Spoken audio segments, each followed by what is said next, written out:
We continue our coverage of COP17 climate talks in Durban. Samantha Loring caught up with Donald Kaberuka, president of the African Development Bank. She asked him whether he believed COP17 will come to an agreement on action to mitigate the effects of climate change on Africa. Look, we still have 48 hours. And I think this last mile is very important in terms of closing the gap between different parties. We need to come to Friday with an agreement to avoid a vacuum on Kyoto. That is very important for we Africans. Number two, we need to have an agreement on the creation of the Green Fund, but beyond creating it, a clear indication of how it will be financed. For me, those three, if they were attained by Friday, even if imperfectly with some work to be done, I think that would be a major achievement. What would be disappointing is if we're not able to make progress on any of the three, and then we end up with a fudging document which is diplomatic but not substantial. When we talk about the Green Climate Fund, I know that the World Bank is currently the interim trustee, many saying that they aren't happy with that. Would the African Development Bank be happy to step in as a trustee? Is there talk about that? My understanding of the Green Fund is that it will be a fund of funds. It will be a policy organ. It will not be an operational instrument. And that the operations emanating from the Green Fund will be via many channels, regional banks, the international banks, bilaterals, private companies, and so on. And I think that kind of architecture strikes me as quite appropriate.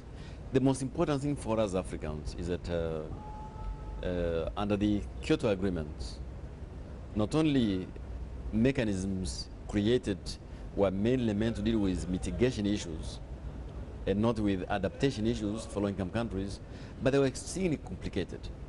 Mechanisms so complicated for small poor countries to access.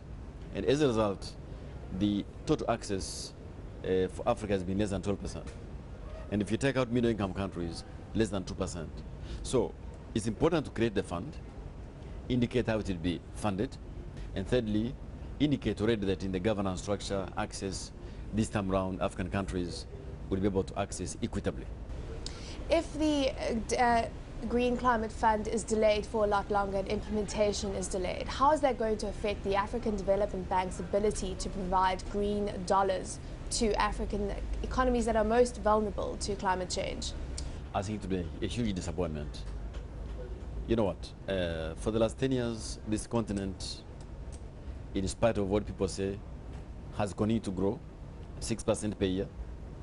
Even in the middle of this global economic mayhem, the continent is still growing. But these are the possible risks.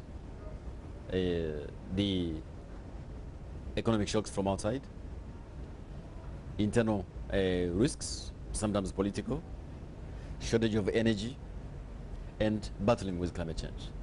And so our ability to act quickly, to provide responses which are commensurate with what science is telling us, to have our ambitions at a level commensurate with the needs of Africa is extremely important.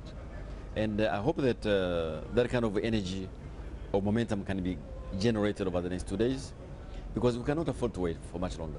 Mr. Kaberuka, we talk about external shocks. We know what's taking place in Europe right now. How bad is your reading of the situation, and what is the African Development Bank doing to cushion African economies?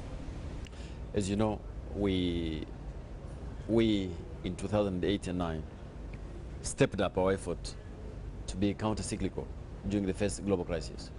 And I'd like to believe that we contributed to cushioning Africa at the time from some of the damage and contagion. Now, this time around, it seems to me that the African countries are holding up much better than they did 3 years ago. But the cushions are weaker. Say the level of reserves, the strength of public finances, that kind of stuff. And we're seeing already signs of stress on trade finance, cost of access to finance, and we will be keeping the matter under examination. And if it was necessary for us to be counter-cyclical, as we did in 2009, we will not hesitate to do so.